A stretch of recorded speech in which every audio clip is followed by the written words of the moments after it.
Hello all, welcome back to my channel Suma Vijay vlogs. రీసెంట్గా మేము Karnataka trip వెళ్ళొచ్చాము. So కర్ణాటకలోని టెంపుల్స్ని ఒక వరుస క్రమంలో ఎలా చూడాలి అండ్ ఆ టెంపుల్స్ యొక్క విశిష్టత లేదా స్థల పురాణం ఏంటి అనేది మీకు కూడా తెలియజేయాలనుకుంటున్నాను. సో ఎవరైనా కర్ణాటక ట్రిప్ ఎలా వెళ్ళాలి అనుకునే వాళ్ళకి ఇది పనికొస్తుంది అనుకుంటున్నాను. సో ఇది వచ్చేసి డే 1 వీడియో. మేము స్టార్ట్ అయింది సాటర్డే February 8th అనమాట, 2025. పొద్దున్నే 4 o'clock కల్లా లేచేసి అందరం రెడీ అయిపోయి అన్నీ ప్యాక్ చేసేసుకొని ముందు రోజు కార్లో సర్దేసుకున్నాం అనమాట. అండ్ బయలుదేరే ముందు కార్కి దిష్టి చేసేసి కొబ్బరికాయ కొట్టేశారు మా అమ్మమ్మ. అండ్ మేము ఉండేది గుంటూరులో మస్తాన్ బాబా దర్గా అంటే చాలా ఫేమస్. సో మేము ఏ ట్రిప్కి వెళ్ళాలన్నా ఫస్ట్ ఇక్కడికి వచ్చి దర్శనం చేసుకున్న తర్వాతే బయలుదేరుతాము. సో ఇక్కడ దర్శనం అయిపోయేసరికి అరౌండ్ 5:30 అలా అయ్యింది. సో ఇప్పుడు మా మెయిన్ ట్రిప్ అయితే స్టార్ట్ చేసేసాము. అండ్ హైవే మీదకి వెళ్ళిన తర్వాత అట్మాస్ఫియర్ చూసారా ఎంత బాగుందో, అంటే ఫుల్ ఫాగ్ కమ్మేసి ఉందన్నమాట. కాకపోతే ఇలాగ అట్మాస్ఫియర్ ఉన్నప్పుడు మనం చాలా కాషియస్గా వెళ్ళాలి, ఎందుకంటే ముందుండే వెహికల్స్ కూడా సరిగ్గా కనపడవు. అంటిల్ 8-9 o'clock వరకు కూడా మాకు ఇలాగే ఉండిందనమాట. సో మా ప్లాన్ ప్రకారం మేము ఫస్ట్ డే నైట్కి బెంగళూరు రీచ్ అవ్వాలి. సో గుంటూరు నుంచి బెంగళూరు వచ్చేసి అరౌండ్ 9 hours చూపిస్తుంది. అండ్ మధ్యలో కొన్ని టెంపుల్స్ కూడా కవర్ చేయాలి కాబట్టి, అండ్ అలాగే భోజనాలకి టిఫిన్స్కి వాటికి కూడా ఆగుతాం కాబట్టి మార్నింగ్ 5:30కి స్టార్ట్ అయితే నైట్కి బెంగళూరు రీచ్ అయ్యేటట్టు ప్లాన్ చేసుకున్నాము. సో వెళ్ళే దారిలో మేము నెక్స్ట్ దర్శించుకున్న అమ్మవారు వచ్చేసి వల్లూరమ్మ తల్లి. సో ఈ టెంపుల్ వచ్చేసి మనకి ఒంగోలుకి 5 kilometers దూరంలో అయితే ఉంటుందన్నమాట. హైవేకి పక్కనే ఉంటుంది. ఈ అమ్మవారు వచ్చేసి ఒక గ్రామ దేవత. అండ్ మీరు చాలా లారీల మీద కానీ లేదా పెద్ద వెహికల్స్ మీద కానీ చూసుంటే వల్లూరమ్మ తల్లి అని రాసుంటుంది. ఇక్కడ వాహన పూజలు చాలా విశేషంగా అయితే జరుగుతాయి అన్నమాట. సో మేము వెళ్ళింది అరౌండ్ 8 o'clock అలా కాబట్టి పెద్ద రష్ ఏం లేదు. అండ్ డైరెక్ట్గా వెళ్ళి దర్శనం చేసేసుకొని అయితే వచ్చేసామన్నమాట. ఆ తర్వాత ఆఫ్టర్నూన్ 12కి మేము తిరుపతి రీచ్ అయ్యాము. ఇది మేము సడన్గా ప్లాన్ చేసుకున్న ట్రిప్, అందుకనే తిరుపతి స్వామివారి దర్శనం టికెట్లు అయితే ఏమీ ముందుగానే బుక్ చేసుకోలేదు. బట్ స్టిల్ పెద్ద ఆయనకి నమస్కారం చేసుకోవాలన్న ఉద్దేశంతో ఇక్కడ ఆగి అమ్మవారిని స్వామివారిని ఇద్దరిని మనసులో తలుచుకొని ఒక నమస్కారం చేసి ట్రిప్ అంతా బాగా జరిగేలా చూడమని మొక్కుకున్నాం అన్నమాట. సో మీలో ఎవరైనా నేను ఇప్పుడు చెప్పబోయే లిస్ట్ ఫాలో అవ్వాలనుకుంటే ఫస్ట్ డే నైట్కి మీరు స్వామివారిని అమ్మవారిని దర్శనం చేసుకొని తిరుపతిలోనే స్టే చేసేసి నెక్స్ట్ డే మార్నింగ్ మళ్ళీ ఇదే రూట్ని ఫాలో అవ్వచ్చు. సో ఎక్కడ నుంచి మేము కాణిపాకం రీచ్ అయ్యేసరికి అరౌండ్ 1 o'clock అట్లా అయ్యింది.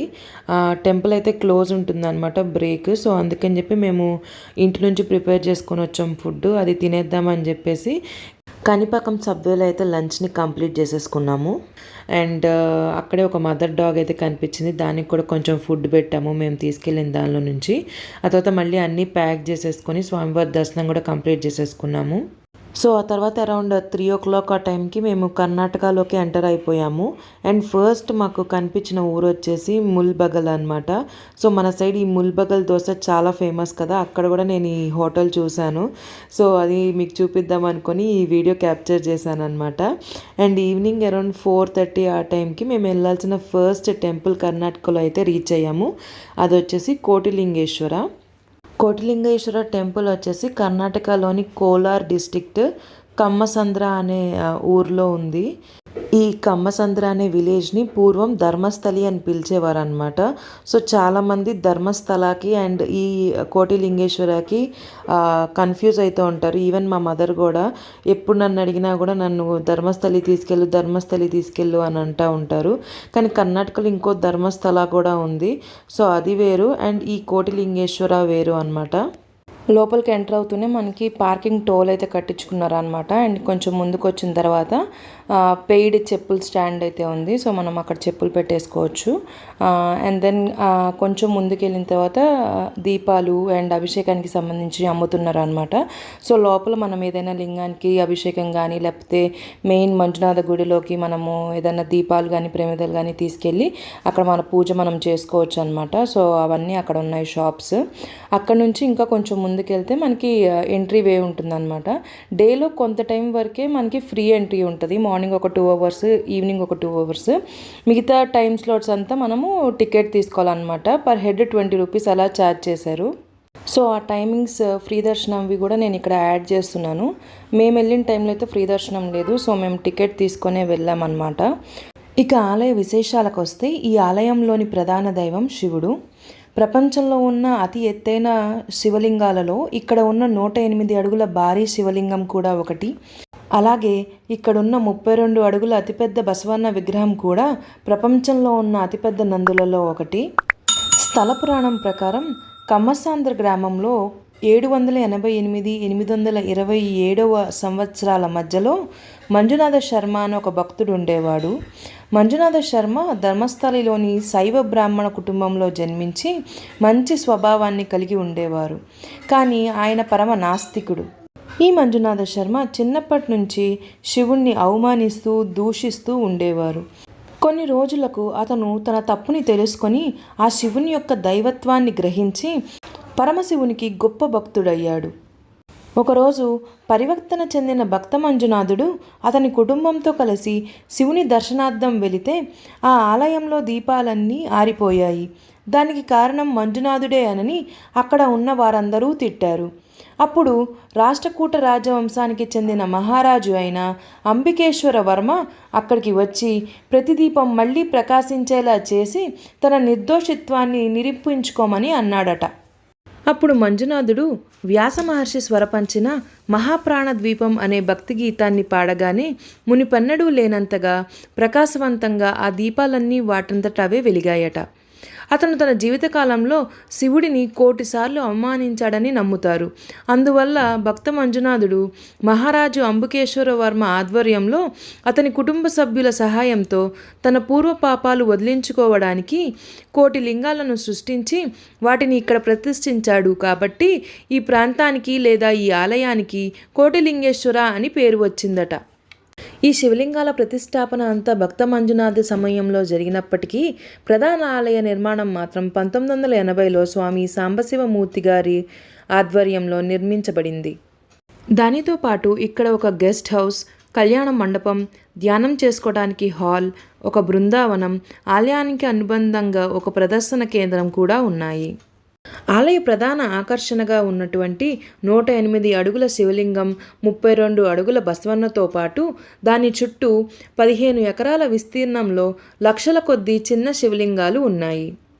ఈ లింగానికి దగ్గరలోనే ఒక వాటర్ ట్యాంక్ని కూడా ఏర్పాటు చేయబడింది. దీనిని భక్తులు అభిషేకం చేయడానికి ఉపయోగిస్తారు. అలాగే ఈ ఆలయ ప్రాంగణంలో వివిధ దేవతల కోసం 11 చిన్న ఆలయాలను నిర్మించబడ్డాయి. ఆలయంలోనికి ప్రవేశించగానే శివుడు, బ్రహ్మ, విష్ణువు, మహేశ్వరుడు, వినాయకుడు, అయ్యప్ప, ఆంజనేయుడు, కన్యకా పరమేశ్వరి, పార్వతి, లక్ష్మి, నవగ్రహ, సత్యనారాయణ స్వామి, సుబ్రహ్మణ్య, వెంకటేశ్వర, పంచముఖి ఆంజనేయ, సంతోషి మాత, మంజునాథేశ్వర స్వామి వార్ల విగ్రహాలు ఉన్నాయి. వినాయకుడి గుడి ముందు భారీ బిల్వపత్ర వృక్షం, నాగలింగ వృక్షాలు ఉన్నాయి. ఆలయంలో పూజించే పవిత్రమైన దారాన్ని తీసుకొని ఈ చెట్లకు కడితే కోరికలు నెరవేరుతాయని ప్రజల నమ్మకం. ఇక్కడికి రోజులు 100ల కొద్దీ సంఖ్యలో భక్తులు వస్తుంటారు. ఆలయంలో నిత్య సేవ, అన్నదానం, పేదలకు వస్త్రదానం వంటివి జరుగుతుంటాయి. ప్రతి సంవత్సరం ఆశ్వయుజ మాసంలో దసరా సందర్భంగా ఇక్కడ రథోత్సవం, జాతర జరుగుతుంది. స్థల పురాణం ప్రకారం ఈ ఆలయంలోని మరో విశేషం ఏంటంటే దేవతల రాజు అయినటువంటి ఇంద్రుడు ఒకసారి గౌతమ మహర్షిని శపించాడట. అప్పుడు ఆ ఋషి ఆ శాప విమోచన కోసం ఈ ఆలయం ఉన్న ప్రాంతంలో ఒక శివలింగాన్ని ప్రతిష్ఠించి 10 లక్షల నదుల నీటిలతో ఆ శివలింగానికి అభిషేకం చేశారట. ఇప్పటికీ ఆ శివలింగాన్ని ఈ ఆలయ ప్రాంగణంలో మనం చూడవచ్చు. ఈ ఆలయ చరిత్ర మొత్తం మనందరికీ తెలిసిన శ్రీ మంజునాథ అనే పేరుతో దర్శకుడు కె. రాఘవేంద్రరావు గారు సినిమాగా తీశారు. ఆ సినిమా చూసినప్పటి నుంచే మా అమ్మగారికి కూడా ఈ క్షేత్రాన్ని దర్శించాలని చాలా కోరిక కలిగింది. ఇన్నాళ్ళకి ఆ స్వామి ఆజ్ఞ మాకు కలిగి మేము ఈ క్షేత్రాన్ని దర్శించగలిగామన్నమాట. అలాగే ఇక్కడ అష్టాదశ శక్తిపీఠాల యొక్క అమ్మవార్ల విగ్రహాలను కూడా ఉప ఆలయాల్లాగా ఇలా గ్లాస్ బాక్సెస్లో మండపాలు కట్టి ఉంచారు. ఎటువైపు చూసినా మనకి శివలింగాలే కనిపిస్తూ ఉంటాయి అన్నమాట. సో మనం మన ప్రత్యేకమైన పూజ శివలింగానికి చేసుకోవాలనుకున్నా కూడా మనం ఇక్కడికి వచ్చేసి కూర్చొని మన పూజని మనమే చేసుకోవచ్చు. మన చేతులతో స్వామికి అభిషేకం కూడా చేయొచ్చు. మేము శివరాత్రి దగ్గర పడుతున్న సమయంలో వెళ్ళాం కాబట్టి శివరాత్రి కోసం ఆలయాన్ని ముస్తాబ్ చేస్తున్నారనమాట. పెయింట్స్ అవి వేస్తున్నారు. సో ఇప్పుడు మనం చూస్తున్న ఈ శివలింగాలన్నీ 1,00,00,000 సంఖ్యలో ఉండకపోవచ్చనని ఇక్కడ వారు అంటున్నారనమాట. ఒక 6 లక్షల చిల్లర మాత్రమే ప్రస్తుతం పైకి కనపడుతున్నాయని, మిగతావన్నీ భూగర్భంలో కలిసిపోయాయి అన్నట్టు కూడా చెప్తున్నారు. అది ఎంతవరకు నిజం అనేది మాత్రం తెలీదు, ఎందుకంటే మనం ఇప్పుడు ఇవన్నీ కౌంట్ చేయలేం కాబట్టి. 15 ఎకరాల వరకు విస్తరించి ఉంది అని చెప్తున్నారనమాట ఈ ఆలయ ప్రాంగణం మొత్తం. ఖచ్చితంగా ఇదొక డిఫరెంట్ ఎక్స్పీరియన్స్ అనమాట. మా పిల్లలకి కానీ, మాకు కానీ, లేదా మా పేరెంట్స్కి కానీ. ఈ 108 అడుగుల శివలింగం పక్కనే మనకి మినీ వర్షన్ ఆఫ్ శివలింగం అండ్ మినీ వర్షన్ ఆఫ్ బసవన్న కూడా ఉన్నారు. కానీ మెయిన్ది వచ్చేసి సెంటర్లో ఉన్నదే. అండ్ లోపల కూడా చాలా శివుడి ఆలయాలు ఉంటాయి, కానీ దానిలో కూడా మెయిన్ది వచ్చేసి మంజునాథ స్వామి ఆలయం మాత్రమే అనమాట. సో అది ఖచ్చితంగా దర్శించుకోండి, మిగతా వాటికి లోపలికి వెళ్ళకపోయినా.